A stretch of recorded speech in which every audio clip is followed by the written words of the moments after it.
Very good. So I think I just gonna make a small introduction, and then we can jump into it. I think we can maybe start a little bit with the. I think it's a little bit your way of living, and maybe you can kind of transfer over a little bit to the DJing. What got you there, and then at the end or in the middle, we can talk a little bit more about the traveling and also the kind of the mental journey you have been on. I think this is super important, super interesting also, that we give it a little bit of space, especially now in Corona times. I think there are many people out there struggling finally, so they Absolutely. can grasp and maybe something from your side to say, okay, hey guys, take it easy, or whatever you have as a tip for them.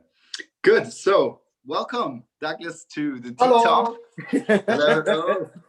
A pleasure to have you. So today we are drinking together. So we make a double tea tasting of the Yamagano Sato. You have already brewed it from the Mega Sampler. I have here the full pack because I drank it already on my series of the Mega Sampler.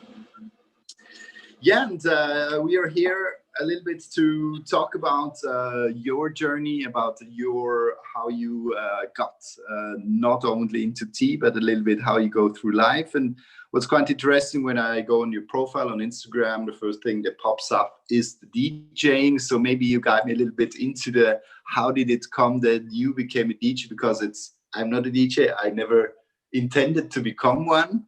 I liked always to look at the DJ when I was in the club, but what kind of fascination brought you to DJing? Well, when I was in college for my communications, and that was when I went back to finish my master's, there was a job fair going on, and they had these lights going on, and it was very different. I'm always attracted to something where I'm like, I don't know how to describe it. Whenever I have difficulty saying, or I can't compare it to something I already know, I'm like, I need to know more about this, or I should try that. And I'm glad you also bring up the pandemic and with people having to quarantine, because I would never think that I'd be able to do something like this, like have tea with someone on the other side of the world, and do it in a tea talk. So this is another one of those different experiences. It's not what we normally do, but it's something new, and we can make it better. And so I think that's the thing about the pandemic, that you really, as you actually put a post up where you say, hey guys, the world has been pretty crazy, and maybe we have gone in the wrong direction, but now this time gives you really the opportunity to slow down and to really see again and watch or look at your life and see what is good, what is better, and what should I change. Absolutely. And that's how I can equate or relate DJing to that is, I am not a club DJ. I don't make my own music. I do live events. So I started off DJing weddings, but I've also done retirement parties, anniversaries, or 4th of July parties at the veterans home. And I really love DJing for live events specifically, because it's never the same thing. There's always a different challenge. There's a different audience. It's always going to test your music knowledge and feel out the crowd and really have the chance to experiment and play new things. Do they, when you go to a wedding, often I think this is tightly organized by the hosts, but do they often, they give you more or less a list, or they just say, I want to have a little bit this style of music, and then you kind of create it for them? Or how is it doing music, or doing really playlist for the wedding? Whenever someone has an event or an idea, the first question I ask them is, what is your vision? If you had to describe the most absolute perfect way you'd want this to go, what words come to mind? Mm-hmm. And from there, we kind of build that experience. Some folks have said we like to be surprised. We like kind of to make a big production, and we enjoy the unexpected. Some folks want a calm family atmosphere where everyone can relax. So based on that, I ask about like their musical tastes. I love working with international music. I've done a Dominican wedding. I've done a Mexican wedding. We did a Persian wedding and Bosnian. And so like, I'm sorry, Serbian. And it's many different kinds of music. When like you get to play music, they'll bring on a flash drive, say like, here's some of my family's favorite songs from our own country. Ah, nice. So that's like a totally new challenge, but those are my favorite shows. Yeah. So often when you have like international, so you mean international music, and then often you kind of get confronted with the openness by the people at international weddings where people are coming from different places, or is it also pure American weddings where they say, hey, yeah, we think it's a great idea? Little bit of everything, because gotta play to the crowd, and some people are down for that and be like, oh yeah, this is fun. And some people are like, I don't know that song, I'm not gonna dance to it. So a little bit of both. It's like you can go from like some Michael Jackson or Bruno Mars to then play some like Shakira or like Bad Bunny, revolving. Really kind of mix it up, but feel out that energy. Yeah. Because the way I describe the energy of the dance floor, it's like a roller coaster. You have these rise and falls, this build of energy, and then people kind of cool down and they want to get excited again. Yeah. And you have to follow. This is always what it's not true. In my high school, I actually DJ'd once. And I think I did one thing completely wrong, where I thought like, we have to play more of this music, but actually I kind of missed exactly that wave change which you were describing. I think as a DJ, this is super difficult to, in the beginning at least, to feel where the crowd is at. Do you kind of, with the experience, you really feel that and you kind of know when to change pace with the crowd? Or is it kind of in weddings, kind of cut by the meals, which you get like? You do a little bit of crowd watching, definitely, because there'll be certain songs that I of course like. So there'll be ones where like I really enjoy a lot of 80s and 90s techno. So we'll sometimes test the waters. If people play a song everybody knows, like 24 Karat Magic or Shut Up and Dance by Walk the Moon, something that people hear on the radio, like Portugal the Man. What is that song? Anyway, if play something people know and they're familiar with, but then use some Daft Punk or Darude, Moby, or even Depeche Mode, and just something that has a good beat to it, something that people get into the rhythm, and when they feel that out, you can see how the audience responds. Some folks might be looking around, okay, I'm not sure of myself and what to do. Some people might look at the DJ booth and go, oh, that's my jam. Yes, play more of that. And that very much that response tells you kind of what direction to go in. Okay, yeah, that's kind of... Yeah, I think it's always a struggle, because especially at a wedding, you have to kind of... It's super hard to please everyone anyway.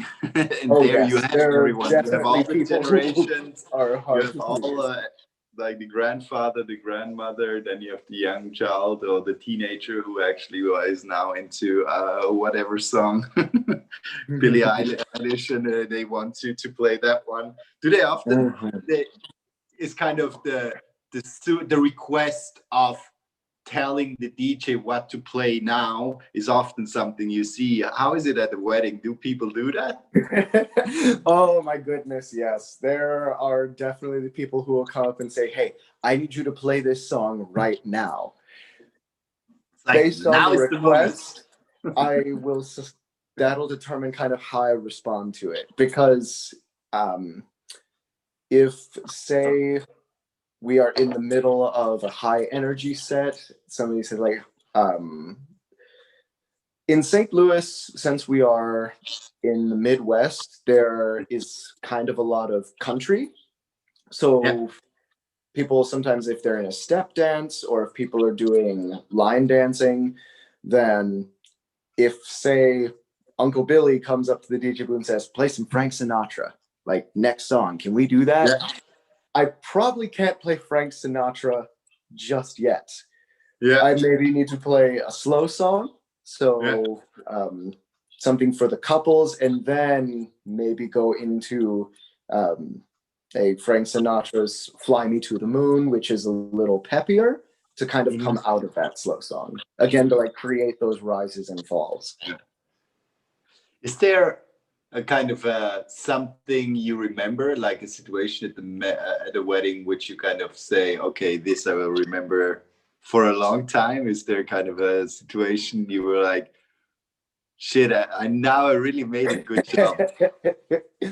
Well, I think the biggest challenge that I had was specifically the bride and groom. They said they don't want any like dirty dancing. Keep that for later in the evening, because like their grandparents and great grandparents were there. Like, we don't know how much they can handle. They're very kind of churchy folk. And all of the bride's friends, they said, like, you have to play Cardi B. Like, Bodak Yellow is her favorite song in the world. We need to hear that right now. And we had just finished dinner. So I really had to kind of like go to the bride and say, can we do that? Like, ask for permission, because it's their party. Like, being a wedding DJ or an event DJ is very different, because you're not playing for you. Even though I am in charge of managing the music, making sure everything sounds good and controlling the flow, it's not my party.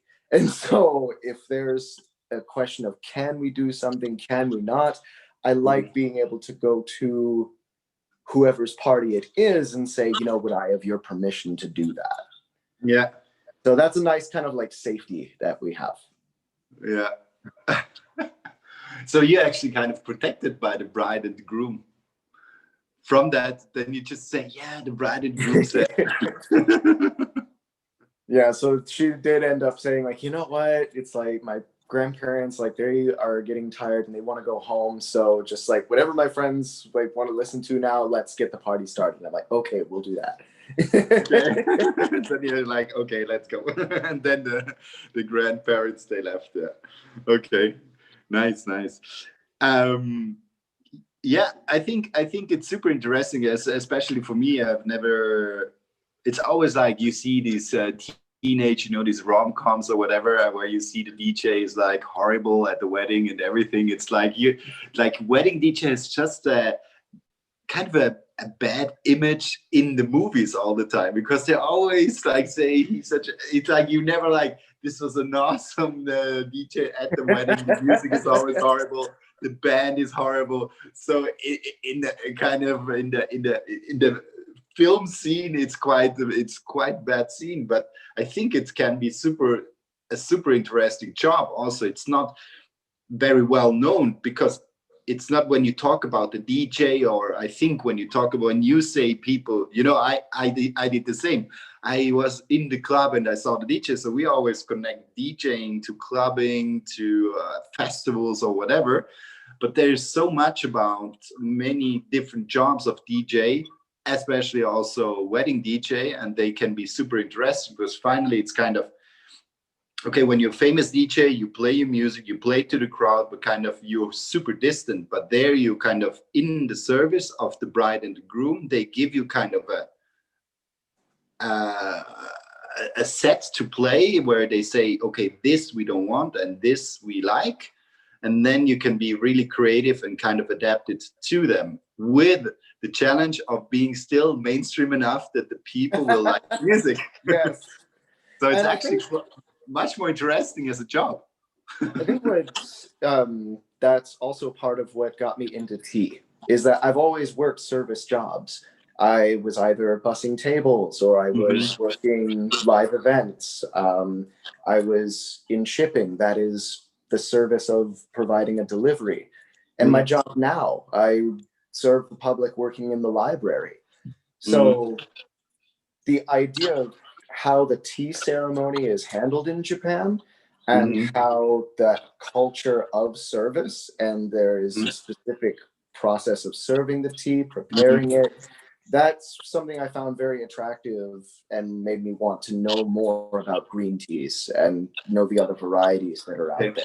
So actually you came in through the interest for the ceremony and of this, because the tea ceremony itself, at least as it is in Japan, it is kind of a celebration of friendship, because you invite people to your house or people you know, and then you serve to them, and as a sign of appreciation and nearly love to them, you do this ceremony for them. So this is actually what caught your interest about this kind of sharing something special, but kind of the one person introducing the other one into the world, or what was it that caught your attention or your interest about tea? St. Louis, our city here, actually has the Japanese culture has a strong presence here, because the St. Louis Botanical Gardens, we have one of two Japanese peace gardens that were established in the United States. After World War II, the Japanese peace gardens, one was established in our capital of Washington, D.C., and the other here in the Botanical Gardens of St. Louis. And so every year there's this festival, the Japanese Culture Festival on Labor Day weekend, and they actually have a special tea island in the middle of the garden, where it's a ticketed event you pay to go to, and you are actually served a traditional Japanese tea ceremony. And I always wanted to know more about that and actually know how to do that myself. Oh, wow. Do they, I guess they offer courses also where you can participate, or at least do the ceremonies for a certain time? They fill up very quickly. Yeah. I know. They open the reservations and they go like that. Yeah, you have to be quick. Yeah, I remember I never have been to St. Louis, but I've been in San Francisco, and there they also have a Japanese, it's not a Japanese tea garden, it's a Japanese garden, and within this garden is a Japanese tea house. Oh, wonderful.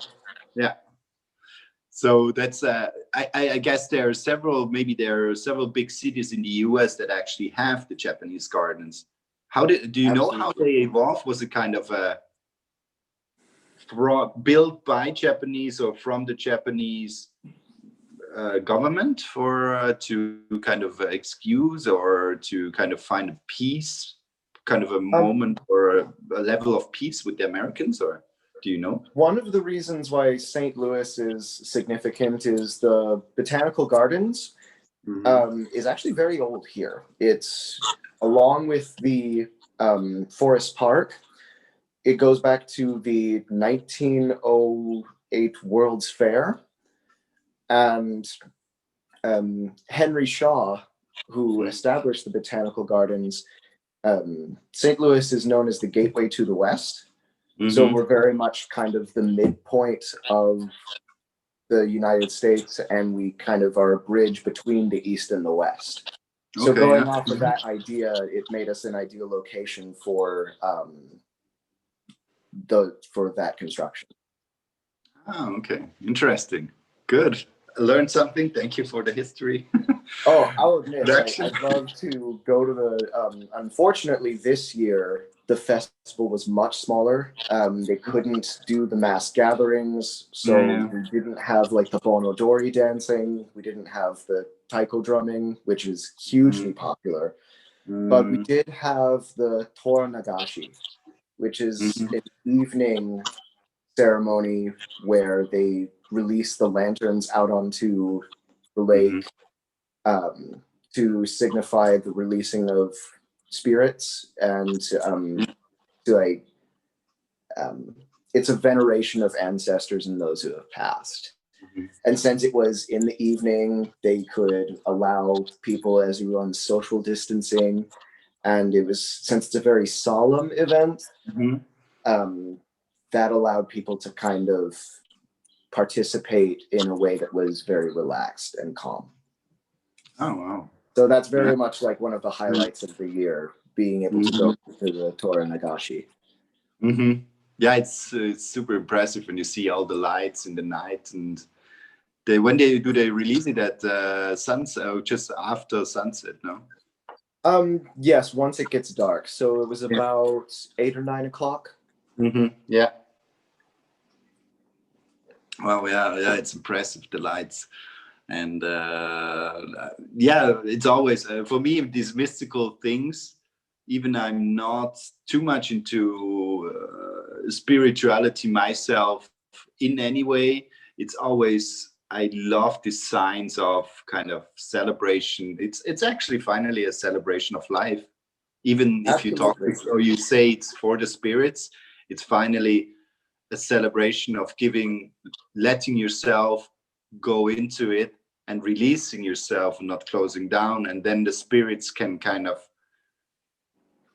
give you the positivity to your being. And even if you're not too spiritual, this is a moment where you can really say, like, I let go in the moment. And this is maybe a little bit a bridge also in this way for me to go a little bit through your journey, where you decided a little bit for yourself to kind of, well, was it a special moment where you said to yourself, so I have to do some healing, interior healing for myself? Or was it kind of a special event where you said, okay, now I want to go on this journey of kind of just maybe loving myself?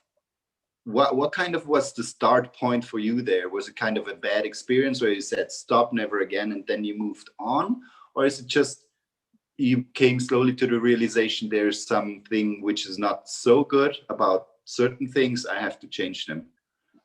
I think my mother actually plays a very large role in that spiritual mindfulness, because her mother, who's full German, she actually was born in Reulbach, a small village in Fulda.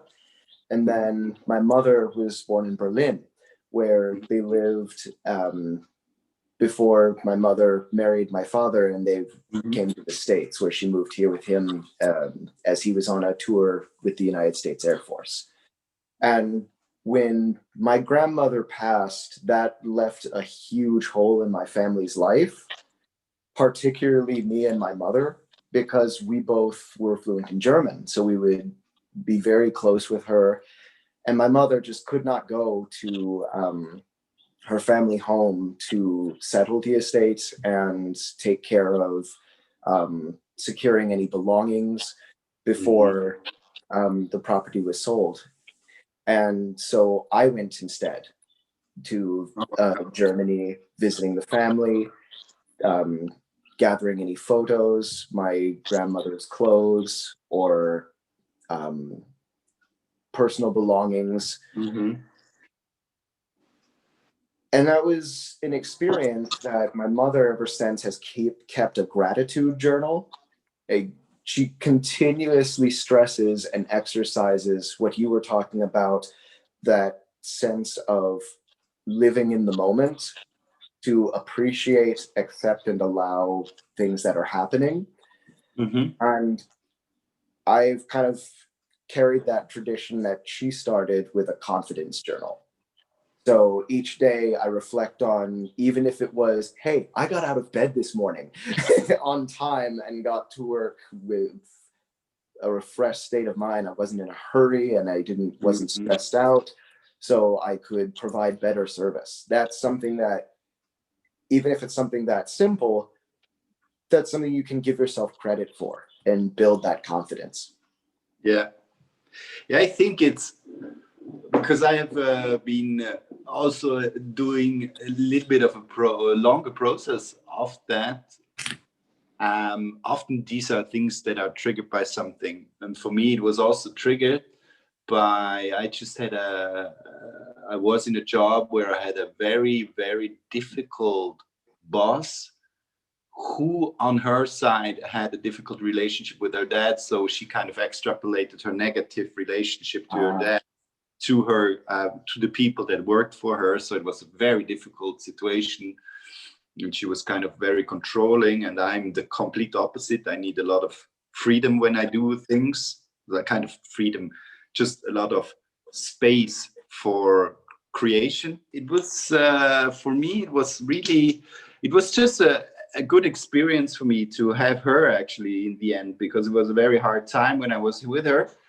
But often you come down to the situation where, for me, it was always, I was trying to convince her to kind of accept me and kind of be very open to me. And I always try to bridge the gap. And often you are only longing for a certain appreciation by somebody, and then finally you kind of find out over time that it's not even the appreciation of somebody towards you, but it's really the appreciation of yourself. Like you said, with the confidence journal, it's like, finally I just have to tell myself the things I'm doing are great. That's it. And I have to kind of love myself. And if I am accepting what I'm doing and coming into this moment and appreciating the moment, I can then open myself up to being more of service as well. You would like my father. He's very much a believer of fake it till you make it. He's like, just tell yourself it's going to be a good day. And right there, you made the decision that this will be a good one. Right? He just has that ability. Yeah, I think the question is it really fake it until you make it? Or is it just accepting that you are in control, and anyway, you try your best and don't judge yourself moving forward, just accept and try your best in each situation. It's in France, they had a great soccer player. He's called Thierry Henry. I don't know if you have heard of him. Like, soccer is not so big in the US. So he was a superstar. He was playing for Barcelona and he was playing for Arsenal. So he was really one of the best players of the world. I'm so glad you mentioned soccer. I'm going to get something and my family in Germany is going to hate me for it. Yeah. You still hear me? Hertha Berlin. Hertha Berlin. Great. Why does your family hate you for that? Meine ganzen Familien beim Fulda ist alles Bayern. Bayern München, all the way. Other side is Bayern. Bayern Munich, okay. Nein, Hertha. Yeah. No, but he's a very, very cool guy. I really hope he can make once to be a very good trainer, because he's now, I think, of the Belgium national team. He was the assistant trainer, and he is and then they said, okay, Thierry, how did you make it just to be always on that level of greatness? How could you be always so good? Did you just tell yourself you're just a great player? And then he said, no, but I always told myself every day, I try to be as good as I can, and I just try. That's all. And it was super funny to hear that, you know, he's a superstar, and normally you're super convinced by your abilities, but he was just kind of down to earth, and he just said, okay, I just try every day to give just my best, and if the best is not good enough, then it's not good enough, and that's it, you know. Absolutely.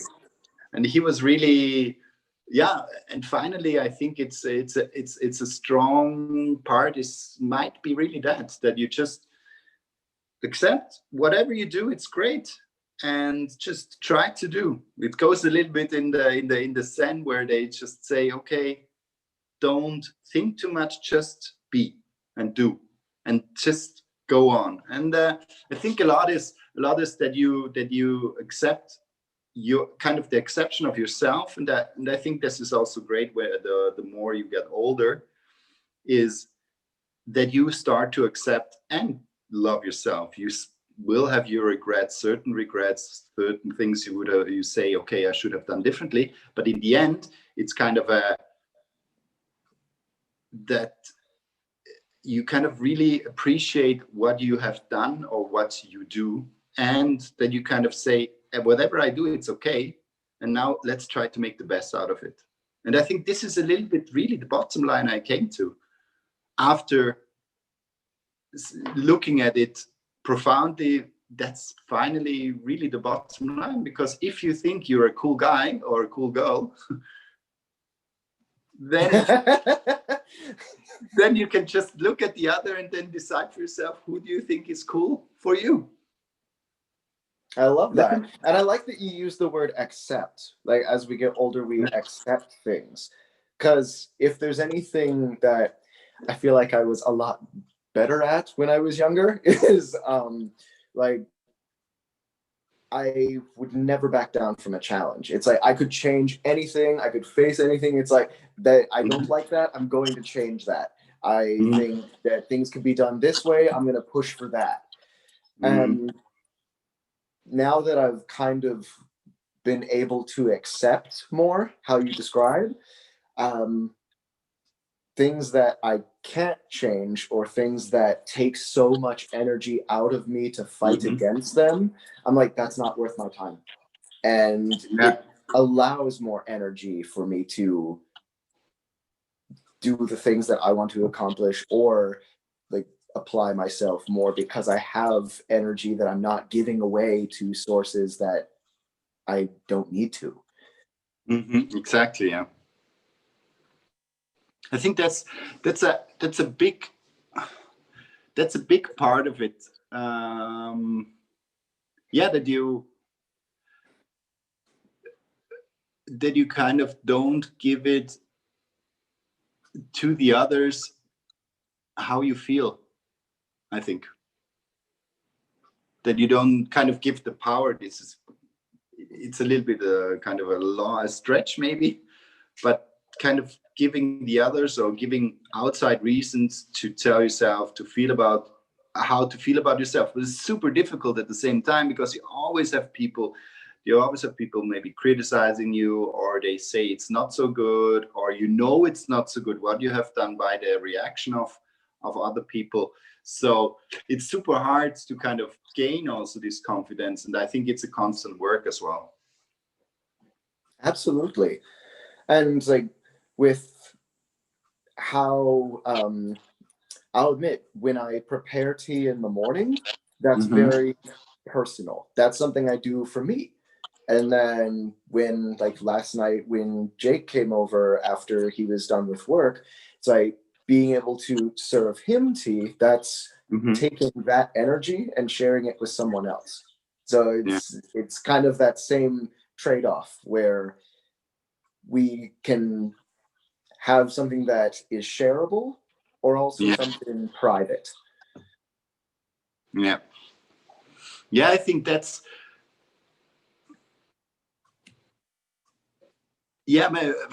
finally it's really about that. But maybe interesting before we kind of try to evolve a little bit is, for you, it also has been a journey into it. So you kind of started, I don't know, it's now 750 days. How long is it ago? 777. When last 777. Yeah, would have been last week Saturday, where it was 777 days. What, like your mother, she brought you into it, but what was the day one? Oh, Why was day one day one?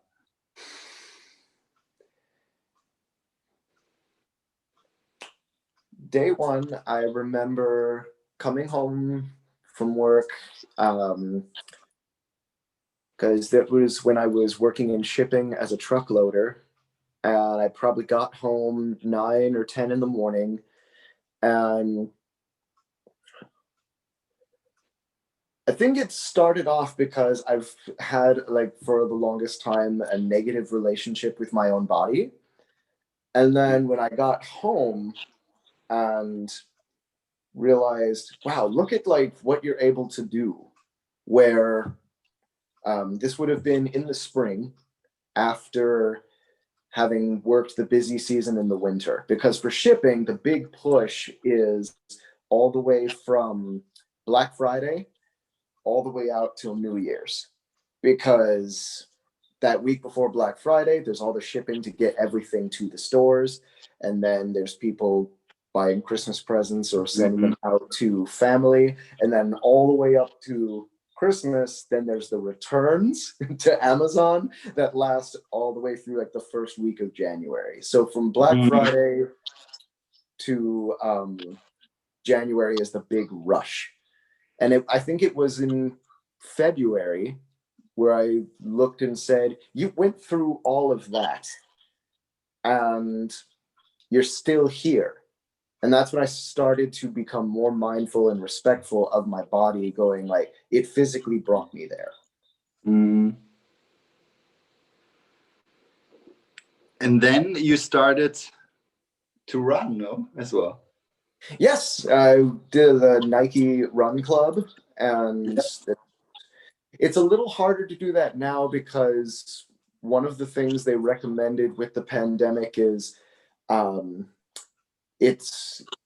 they believe that it might be transmitted through moisture. And so when you run, you tend to sweat a lot. And that's where I thought maybe that's not the wisest thing for me to do, because I'm a long distance runner.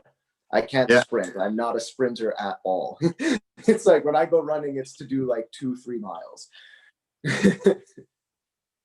And then you started, what did they suggest? To stay inside and do kind of exercise or what? Once people started staying inside, I did like Tai Chi on my own. But then I wanted to, this year was when I felt a need of, I miss the discipline of participating in a martial art, going to a dojo, and actually practicing the art with your classmates, learning from a teacher. And so I started looking up what was in the area and found the St. Louis Martial Arts Academy.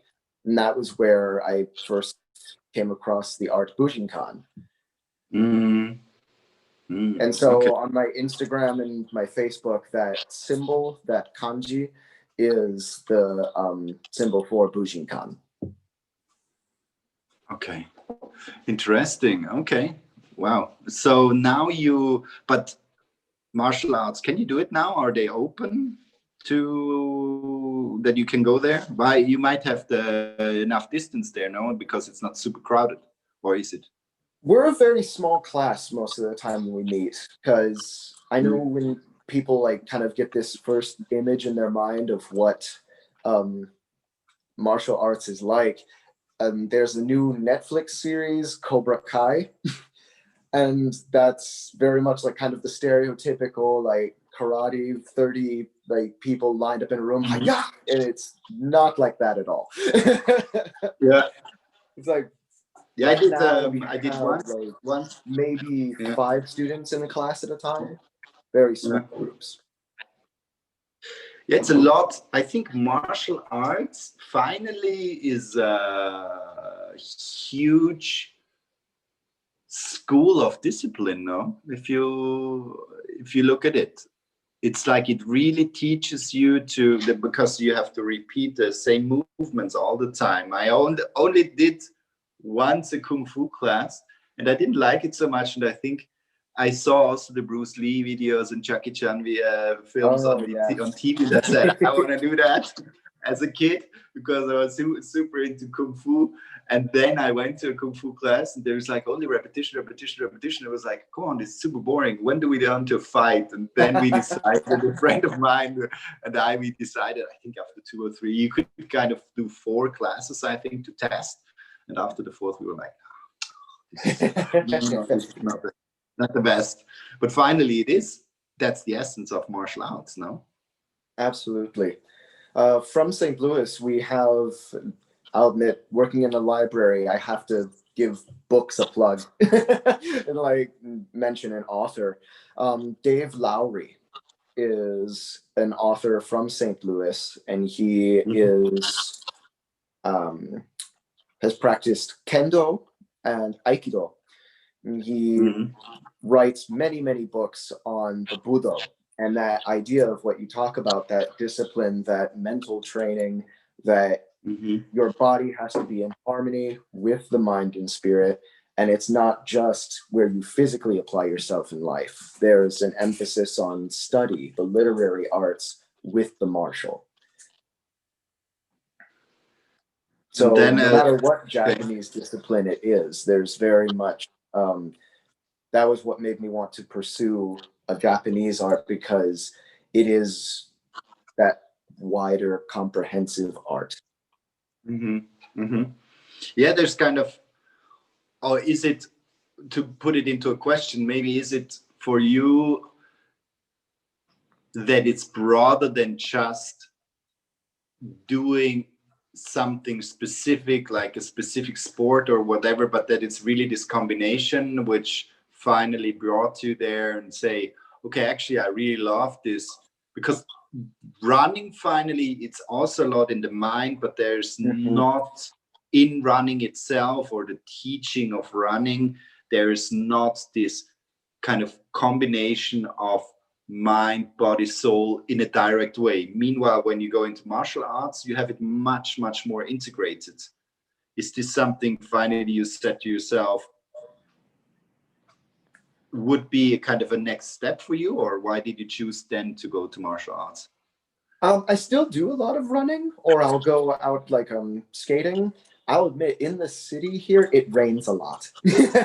Like our weather, people joke that Illinois or Missouri weather is like 9 in the morning, it's raining. Then noon, it's hot. And then we have autumn in the evening, and then it's like winter at night. And so with the martial arts and having a dedicated space indoors, you can kind of control how regularly you do it. Whereas like if it's terrible weather for like a whole day, I can't go out running. So that's part of where like martial arts, no matter what the conditions are, it's like I can go to dojo and do it. Okay. It's kind of a dedicated time, dedicated group in a dedicated space. Kind of like when people go to the gym.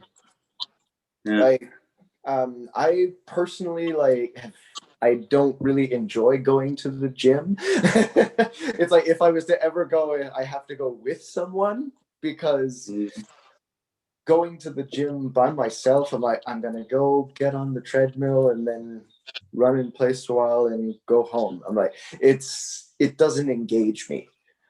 And being able to go to something I can go by myself, but I go there to engage other people. That's the difference.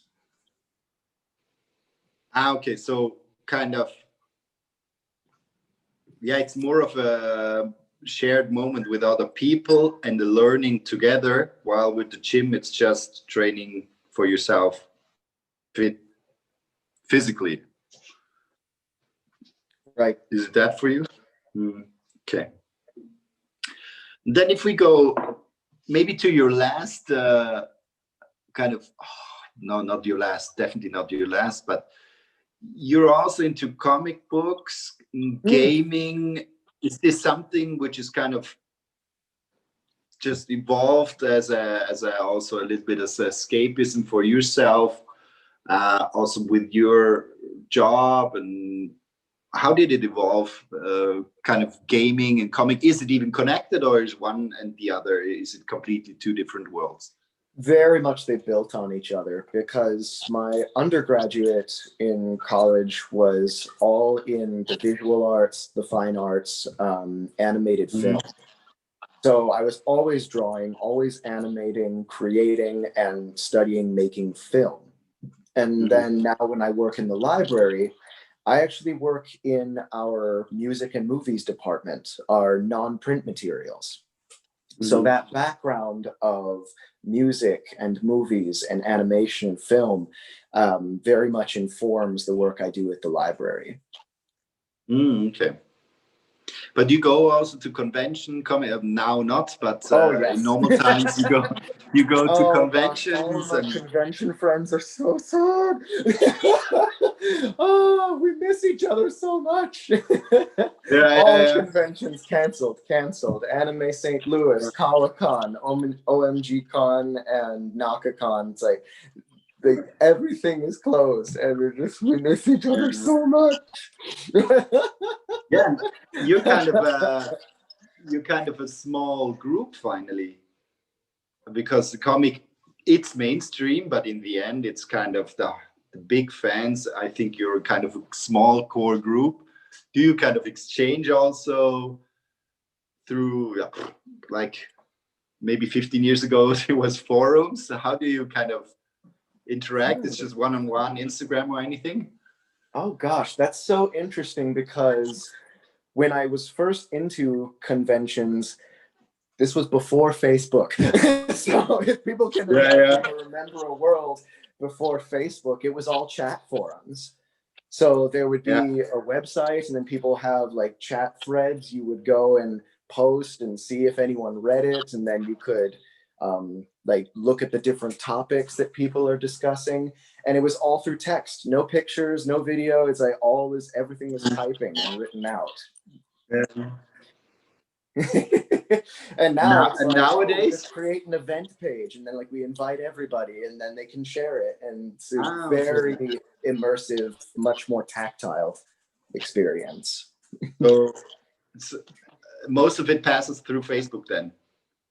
Oh yes, it's like Facebook, Instagram, Discord.